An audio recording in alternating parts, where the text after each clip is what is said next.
नमस्कार, NDTV India पर आपका स्वागत है। मैं हूं मनोरंजन भारती। आज हम बात करेंगे जो सुप्रीम कोर्ट ने थोड़ी देर पहले अपने आदेश दिया है कि कृषि कानून पर फिलहाल रोक लगा दी है और एक कमेटी बना दी है, और कमेटी के क्या मायने हैं और इसकी वजह से क्या ये गतिरोध सरकार और किसानों के बीच है, क्या है वो टूटेगा। इस पे हमारे साथ जुड़ रहे हैं स्वराज इंडिया के नेता कहें और योगेंद्र यादव जी।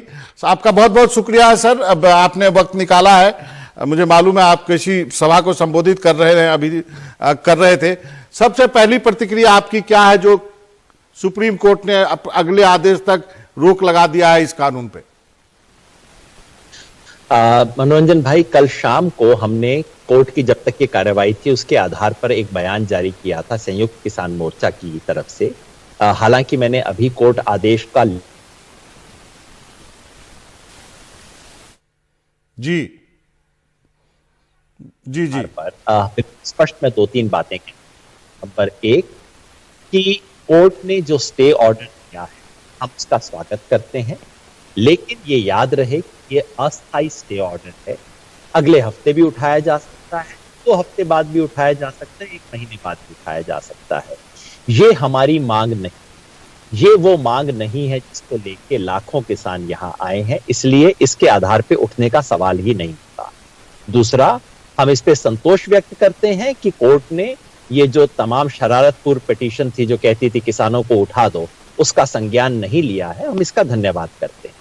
लेकिन जो हमने कल स्पष्ट रूप से कहा था कि जहां तक कमेटी की बात का ताल्लुक है, हमने कल रात को ही कह दिया था इस कमेटी की प्रक्रिया में हम भाग नहीं ले रहे हैं, क्योंकि हमने सुप्रीम कोर्ट में दरखास्त नहीं दी। जितनी भी पिटीशन है वो कोई नहीं कहती कि इसके लिए कोर्ट की सुलह सफाई की जरूरत है। इसलिए हमने कल रात को ही कह दिया था ऐसी कोई कमेटी है, ना हम उसके आगे ना हम उसके पीछे, उससे हमारा कोई संबंध नहीं है। और आज जबकि कमेटी के नाम आ गए, उससे हमारे संदेह और हमारे जो मन में बात थी उसकी पुष्टि होती है, क्योंकि चारों लोग जिनका नाम कमेटी में है ये तो इन 3 कानूनों के पैरोकार हैं। ये तो खुल के इसके पक्ष में प्रोपेगेंडा कर रहे हैं। ये 4 लोग क्या निष्पक्ष राय देंगे? मैं तो हैरान हूं कि सुप्रीम कोर्ट को कितना मिसगाइड किया गया। ये तो सरकारी कमेटी है, इससे बेहतर तो मैं नरेंद्र तोमर से बात करूंगा। तो आपका कहना है कि जो सुप्रीम कोर्ट ने कहा उसका कोई अर्थ नहीं है, किसान आंदोलन खत्म नहीं होगा, जैसा कि मैं समझ पा रहा हूं। जी, मेरे ख्याल में बिल्कुल स्पष्ट, अभी हम कुछ समय में घोषणा होगी। मेरे विचार से जो कल रात को हमने वक्तव्य दिया है उसके आधार पे बिल्कुल स्पष्ट है कि किसान आंदोलन जारी रहेगा, किसानों का संघर्ष जारी रहेगा। जो कुछ कार्यक्रम हमने घोषित किए हैं वो तमाम कार्यक्रम चलते रहेंगे। और हाँ, सरकार बुलाएगी 15 तारीख की वार्ता से, तो वार्ता में जाएंगे। जैसा मैंने कहा, ये 4 लोग जिनका नाम लिया गया है, माननीय अशोक गुलाटी जी बहुत अच्छे अर्थशास्त्री हैं, मेरा कोई झगड़ा नहीं है उनसे, लेकिन वो तो जनक है इन 3 कानूनों के। अशोक गुलाटी की सिफारिश पर ही तो ये 3 कानून लाए गए हैं। अशोक गुलाटी क्या बताएंगे कि कानून अच्छे हैं कि बुरे हैं? वो तो कह रहे हैं कि इससे बढ़िया कृषि में क्रांति हुई नहीं इस देश के अंदर 1991 से। यही बात जोशी जी कमोबेश कह रहे हैं जो दूसरे सदस्य हैं, और बाकी जो 2 सदस्य हैं अपने भूपेंद्र मान जी और एक महाराष्ट्र के अनिल जी, ये दोनों लोग अनिल गंगवटी हैं, आपकी जगह नाम मैं गलत कर गया था, अनिल गंगवटी। इन दोनों ने तो पिछले महीने कृषि मंत्री को मिलकर एक ज्ञापन दिया है कि आपने शानदार कानून पारित किए हैं, इनमें छोटा सा संशोधन कर दीजिए और आपको कहीं भी झुकना नहीं चाहिए इन किसानों के साथ जो कि विरोध कर रहे हैं। तो जिन 4 लोगों की पब्लिक में नोन पोजीशन है, जो 4 लोग किसानों के इन 3 कानूनों के, किसान विरोधी कानूनों के समर्थन में खड़े हैं, जो 3 लोग इन लाखों आंदोलनकारियों से कोई संबंध नहीं रखते, मैं नहीं समझता ये 4 की कमेटी सिंगू बॉर्डर पे आ भी सकती है। मैं नहीं समझता कैसे ही किसानों से बात करेंगे। मैं तो हैरान हूं सुप्रीम कोर्ट के फैसले से, लेकिन चलिए, सुप्रीम कोर्ट सुप्रीम है। शायद सुप्रीम कोर्ट खुद इनसे कोई राय लेना चाहता हो, शायद सरकार और सुप्रीम कोर्ट बात करना चाहते हो, अच्छी बात है, मगर किसानों से बातचीत ये कमेटी नहीं कर सकती, ये हमें मंजूर कतई नहीं हो सकता। एक चीज और जो हुआ आज सुप्रीम कोर्ट में, उसकी तरफ आपका ध्यान आकर्षित करना चाहूंगा। एजी जो है, अटॉर्नी जनरल, जो सरकार के सबसे बड़े वकील माने जाते हैं, उन्होंने कहा कि किसान आंदोलन में खालिस्तानी तत्व घुस आए हैं। इसको आप कैसे कहते हैं? हम ये बात पहले दिन से आपके साथ मैं डिस्कस कर रहा हूं। मैं बहुत हैरान हूं, दुखी हूं। दुखी इसलिए हूं कि अटॉर्नी जनरल ने ये बात कही है। अब तक बीजेपी के छुटभैया प्रवक्ता कहा करते थे, अब तक ऐसे लोग जिनका कोई महत्व नहीं है, जो उटपटांग बातें करते हैं, वो लोग कहा करते थे। अटॉर्नी जनरल ने ये बात कही है। उन्होंने ये भी कहा है कि वो इसके पक्ष में हलफनामा देंगे। मेरा कहना है कि आप कोर्ट में हलफनामा क्यों देते हैं? आप वो सारी एविडेंस होम मिनिस्ट्री को दीजिए और होम मिनिस्ट्री को कार्रवाई करने दीजिए। दुनिया का ये कहना कि इस आंदोलन में लाखों लोगों में ऐसे 25 लोग हैं, 50 लोग हैं, 100 लोग हैं, मैं तो जानता नहीं, ऐसे जरूर होंगे, लेकिन क्या इस आंदोलन की दिशा वो लोग तय कर रहे हैं? क्या इस आंदोलन के निर्णय वो लोग क्या तय कर रहे हैं? क्या इस आंदोलन में जो कुछ होगा, क्या नहीं होगा, ये कोई खालिस्तानी कर रहा है? और अगर ऐसा है तो गृह मंत्रालय कर क्या रहा है? मैं बहुत दुखी हूं, निराश हूं कि इस तरह की बातों को उन्होंने रखा। मुझे विश्वास है कि वो पूरा एविडेंस देश के सामने रखेंगे। सिर्फ यही नहीं कि ऐसे कुछ पंजाब में कई खालिस्तानी लोग होंगे, इसमें कोई संदेह नहीं है, लेकिन इस आंदोलन की निर्णय की भूमिका में वो हैं, ऐसी एविडेंस देश के सामने आप रखें। मेरा सवाल यही पे है कि यदि अटॉर्नी जनरल यदि सबसे बड़ी अदालत में ये बात कहते हैं तो जरूर उनके पास कुछ खुफिया जानकारी होगी। कल को अदालत भी तो कह सकता है कि आपके पास क्या सबूत है, आप ऐसे कैसे कर सकते हैं कि वहां खालिस्तानी तत्व घुसे हुए? इनका मतलब कुछ सबूत आज है? उन्होंने उसके बाद तुरंत ये भी कहा था कि वो इसके बारे में एक हलफनामा देंगे और इसमें इंटेलिजेंस को कोर्ट भी करेंगे। इंटेलिजेंस की कोई एविडेंस उनके पास है, वो जरूर वो एविडेंस देश के सामने रखें और बताएं कि इस आंदोलन की निर्णय, देखिए लाखों के आंदोलन में कौन कौन व्यक्ति होगा इसका तो भगवान भी गारंटी नहीं ले सकता, लेकिन इस आंदोलन के निर्णय में, इस आंदोलन की दिशा तय करने में, इस आंदोलन की दशा तय करने में क्या खालिस्तानी, विदेशी, पाकिस्तानी, विदेशी हाथ है?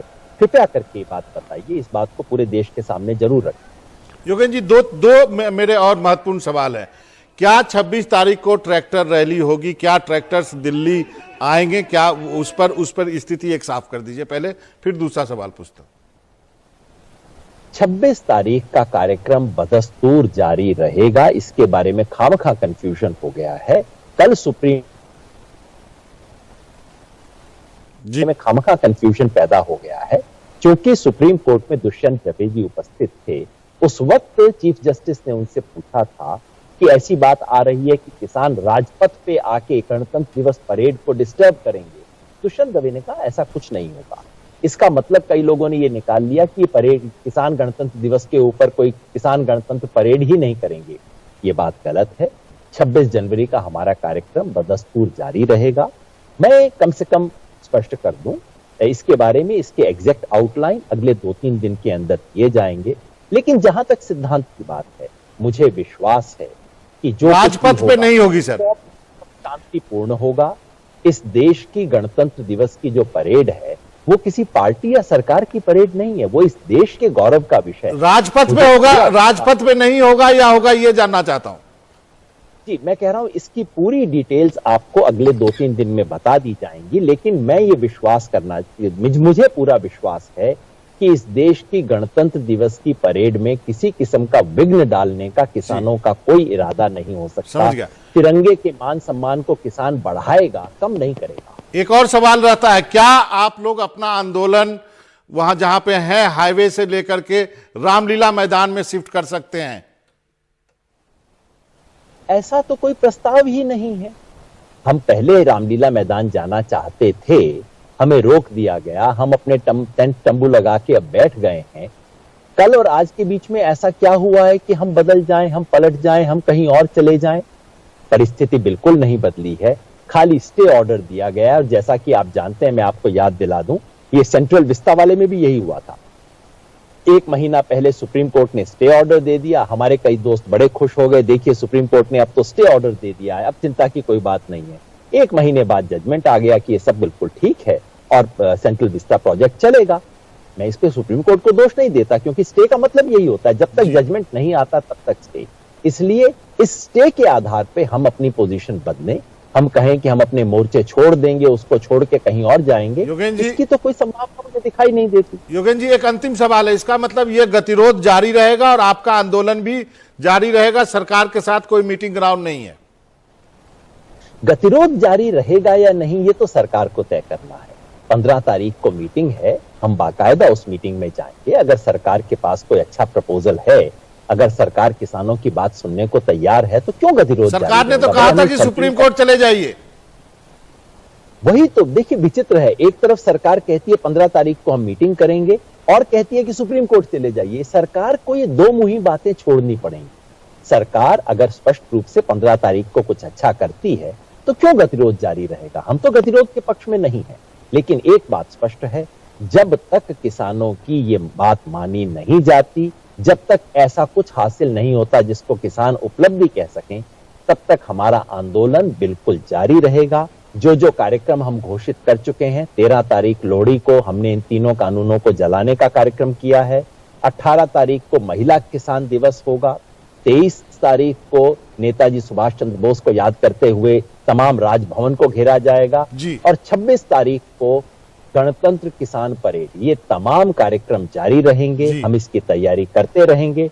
हाँ, इसके बीच में सरकार ने मान ली तो लड्डू खाएंगे, आपको भी खिलाएंगे, फतह करके वापस चले। चलिए, आप ही को मुबारक हो लड्डू। देखते हैं कि क्या निकलता है। आने वाले कुछ दिन काफी महत्वपूर्ण है, जैसा कि टाइमलाइन योगेंद्र जी बता रहे थे। अब किसान जो है फिलहाल पीछे हटते दिख नहीं रहे हैं सुप्रीम कोर्ट के इस आदेश के बाद भी।